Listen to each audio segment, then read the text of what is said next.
പണ്ട് ബ്രിട്ടീഷുകാരുടെ വേനൽക്കാല വിശ്രമ കേന്ദ്രം. തോട്ടവിളകളുടെ സാധ്യത മനസ്സിലാക്കിയതോടെ 19ാം നൂറ്റാണ്ടിന്റെ പകുതിയോടെ തേയിലയും കാപ്പിയും കൃഷി ആരംഭിച്ചു. ദക്ഷിണേന്ത്യയിലെ തന്നെ ഏറ്റവും പ്രധാനപ്പെട്ട ഹിൽ സ്റ്റേഷനുകളിൽ ഒന്നായ വാൽപ്പാറ വിനോദസഞ്ചാര കേന്ദ്രമായി അറിയപ്പെടാൻ തുടങ്ങിയിട്ട് അധികകാലമായിട്ടില്ല.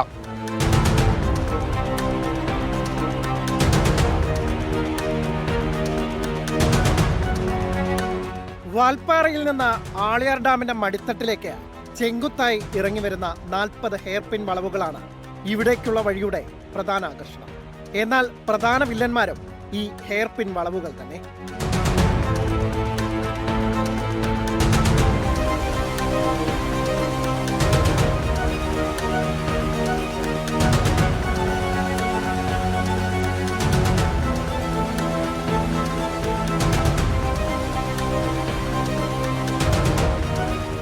റോഡിൽ സഞ്ചാരികളുടെ തിരക്കേറിയതോടെ അപകടങ്ങൾ വർദ്ധിച്ചു.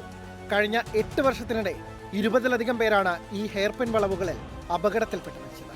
സുരക്ഷയുറപ്പാക്കാൻ സംരക്ഷണ ഭിത്തി കെട്ടി ഓരോ വളവിനും നമ്പർ രേഖപ്പെടുത്തി വഴിനീളെ ബോർഡുകൾ സ്ഥാപിച്ചിട്ടുണ്ട്. അപകട മുന്നറിയിപ്പുകളുമുണ്ട്. എങ്കിലും വാഹനത്തിന്റെ ബ്രേക്ക് കാര്യക്ഷമമല്ലെങ്കിൽ വൻ ദുരന്തത്തിന് കാരണമാകും.